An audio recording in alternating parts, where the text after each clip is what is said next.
Brought to you by Techno Camon 30 series.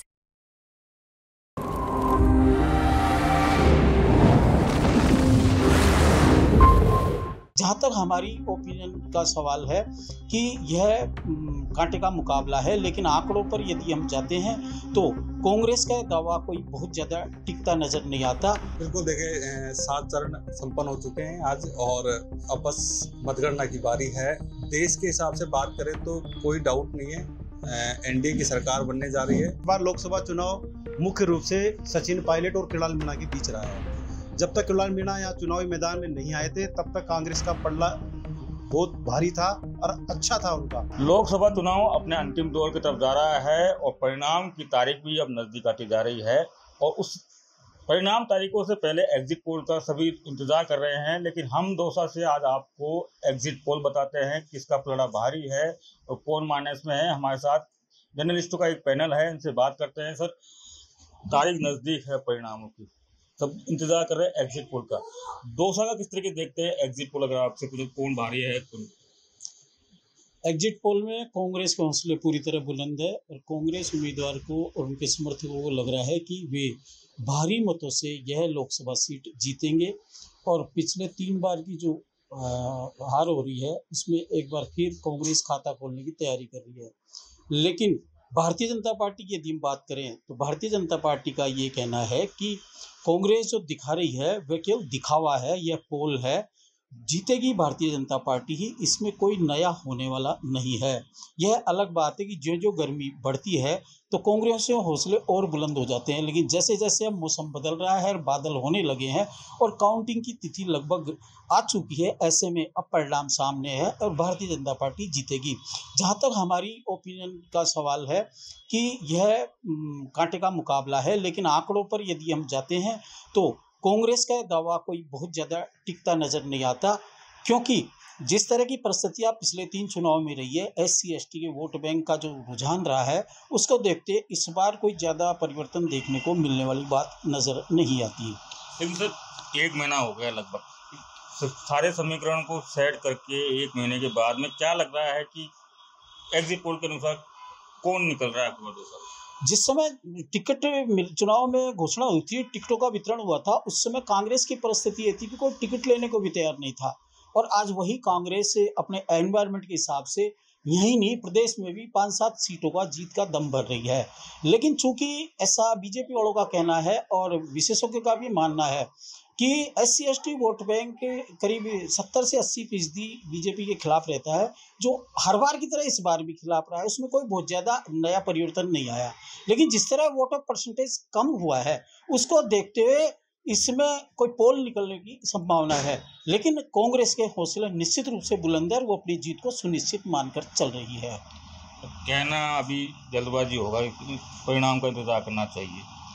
जल्दबाजी, दोनों ही पार्टियां पहले चुनाव होने के बाद शगुफे चल रहे थे, दावे किए जा रहे थे, लेकिन चूंकि लंबा समय गुजर गया, अब स्थिति यह है कि कांग्रेस जिस तेजी से दावा कर रही थी उतने तेजी से अब कांग्रेस भी दावा नहीं कर रही। हाँ, बीजेपी के जरूर कुछ उम्मीदवार जैसे कन्हैयालाल जी या और उनके समर्थक है वो थोड़े से मुखर हुए हैं। इसमें देखते हुए ऐसा लग रहा है कि निश्चित रूप से दौसा सीट पर कांटे की टक्कर है और मुकाबला आसपास ही है। और भी हैं आशीष, क्या लगता है आपके पास एग्जिट पोल क्या चेंज होगा? बदल आ रहे हैं आसमान के ऊपर। बिल्कुल देखिए, 7 चरण संपन्न हो चुके हैं आज और अब बस मतगणना की बारी है। देश के हिसाब से बात करें तो कोई डाउट नहीं है, एनडीए की सरकार बनने जा रही है। 400 पार होंगी या नहीं होंगी ये तो नहीं कहा जा सकता, लेकिन बहुमत से काफ़ी अच्छी सीटें एनडीए और भाजपा की आएंगी। ये तो राजस्थान की बात करें तो राजस्थान में 25-0 का आंकड़ा नहीं रहने वाला, ये कंफर्म है। और जिस तरह कांग्रेस कह रही है कि हम आधी से अधिक सीटें जीतेंगी, वो भी बिल्कुल नहीं है, क्योंकि 21 सीटें, 2 या 3 सीटें, 1 सीटें, कुछ भी जीते, पर जीतेगी जरूर कांग्रेस। लेकिन ऐसा नहीं है कि बहुत ज़्यादा सीटें जीत जाए, 1, 2, 3 सीटें पर सिमट के रह जाएगी। दौसा की बात करेंगे, दौसा देखो कांटे का मुकाबला है और अगर कोई दावा कर रहा है कि हम जीतेंगे तो वो बहुत जल्दबाजी भी है, गलतफहमी भी है। कांग्रेस में कॉन्फिडेंस जबरदस्त है, शुरू से लेकर अब तक कांग्रेस के नेता, कांग्रेस के प्रत्याशी और कांग्रेस के कार्यकर्ता ये सब कह रहे हैं कि हम जीतेंगे। कोई कह रहा है 50,000 से जीतेंगे, कोई कह रहा है 1 लाख से जीतेंगे, कोई कहता है 2 लाख से जीतेंगे। लेकिन वोटर तो वही है जो पहले थे, सोच भी वही है जो पहले थी। कोई कहता है कि नरेंद्र मोदी की लहर कम हो गई। नरेंद्र मोदी की लहर पूरी राजस्थान में कोई मायने नहीं रखती। नरेंद्र मोदी की लहर सामान्य वर्ग में होती है, जो पहले भी थी और आज भी है। SC ST में नरेंद्र मोदी की लहर पहले भी नहीं थी और आज भी नहीं है। ऐसे में नरेंद्र मोदी की लहर का इस इलाके में 4-5 सीटें जो लोकसभा क्षेत्र की हैं पूर्वी राजस्थान की, वहाँ कोई इफेक्ट नहीं डालती हैं। लेकिन हम ये कह सकते हैं कि बहुत कांटे का मुकाबला है।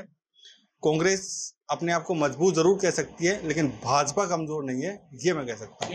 पलड़ा किसका भारी है? पलड़ा तो देखो माहौल के हिसाब से चर्चा चौराहे की बात करो या फिर चाय की दुकान पर की बात करें तो वहाँ कांग्रेस के लोग मिलते हैं, कांग्रेस की ज़्यादा बातें होती हैं। लेकिन आंकड़ों की बात करते हैं, क्योंकि पिछली बार जसकोर मीणा सवाई माधोपुर से आई, यहाँ पर उसका कोई आधार नहीं था और अधिकतर मीणा नेताओं ने उनका विरोध किया। इसके बावजूद भी वो चुनाव जीत गई, 78,000 वोट से जीत गई। अब कन्हैया लाल मीणा है, उनका किसी ने विरोध नहीं किया, वो यहाँ लोकल एक तरीके से अपना पैठ भी रखते हैं और उसके बावजूद भी उन्होंने काफ़ी अच्छे से चुनाव लड़ा। सामान्य वर्ग नरेंद्र मोदी के चलते उन्होंने खूब अच्छा वोट किया, ऐसा नहीं है।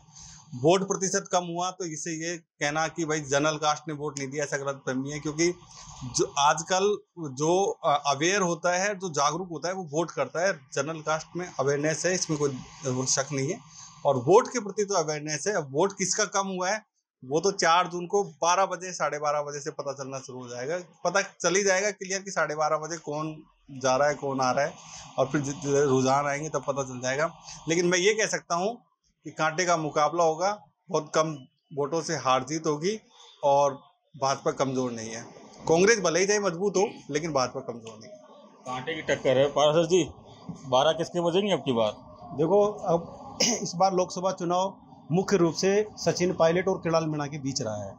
जब तक कृणाल मीणा यहाँ चुनावी मैदान में नहीं आए थे तब तक कांग्रेस का पलड़ा बहुत भारी था और अच्छा था उनका।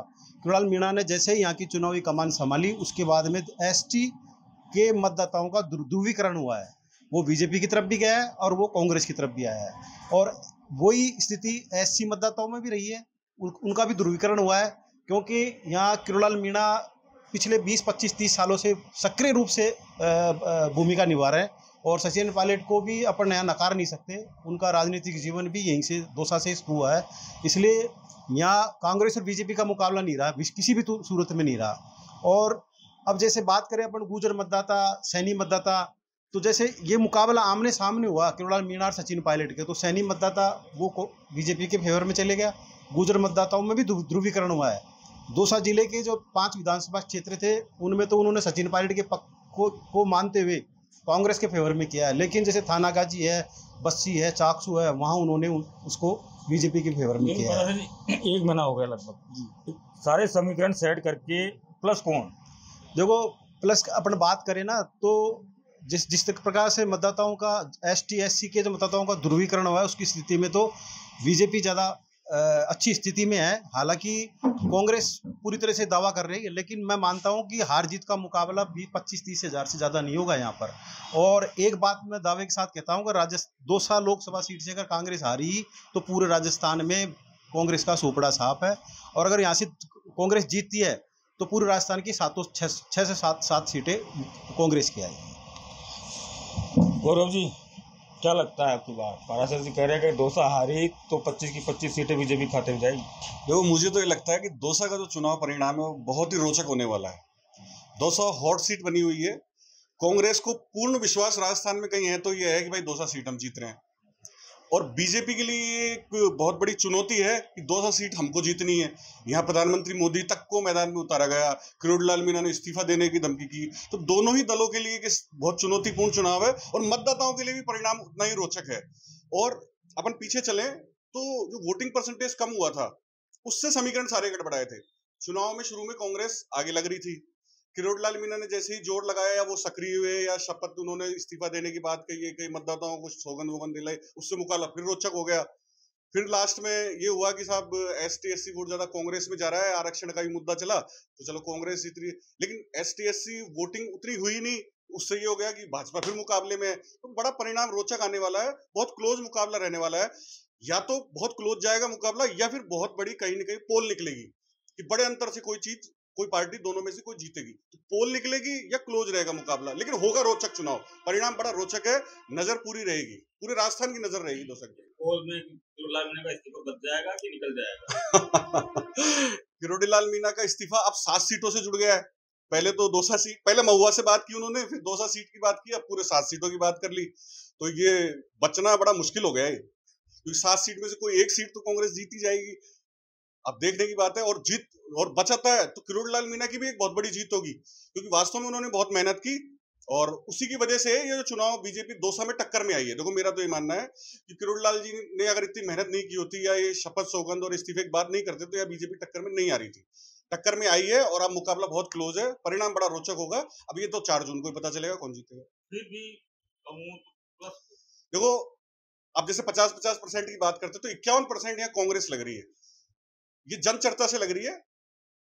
जनता के बीच तो ये मानना है कि भाई कांग्रेस ही यहाँ से जीत रही है, और जनता नहीं, राजस्थान में अब तक जो भी सट्टा बाजार आता है या जो भी बात कर रहे हैं वो कांग्रेस के यहाँ दौसा की सीट मान के चल रहे हैं। तो 51% अपन कांग्रेस की मान के चल रहे हैं, बाकी परिणाम तो देखने लायक रहेगा।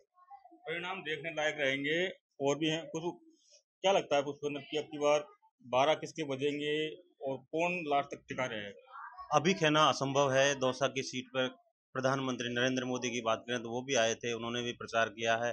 कांग्रेस की बात करें तो प्रियंका गांधी भी यहाँ आई थी मुरारी लाल के लिए प्रचार करने के लिए, उन्होंने भी प्रचार किया है। अभी कहना असंभव है कि आटे की टक्कर है यहाँ। आटे की टक्कर है, और ये सीधी सी बात है, क्योंकि जिस तरीके से किरोड़ीलाल मीणा की एंट्री हुई, जो पहले कांग्रेस अपने कॉन्फिडेंस में थी और ऐसा लग रहा था कि एक तरफा जा रहा है, लेकिन इस तरीके से किरोड़ीलाल मीणा ने एंट्री मारी थी और जिसके बाद में जो वोटिंग प्रतिशत जो कम हुआ है, उसके बाद दौसा में जो चुनाव है वो फंस गया है। बराबर का कांग्रेस और बीजेपी बराबर से आ गई। हालांकि मुरारीलाल मीणा का कॉन्फिडेंस ज़्यादा दिखाई दे रहा है। अब ये चुनाव के जो परिणाम है उसी के बाद पता चलेगा कि कौन जीतता है, 12 किसके बचते हैं। संदीप मीणा, दौसा, राजस्थान तक।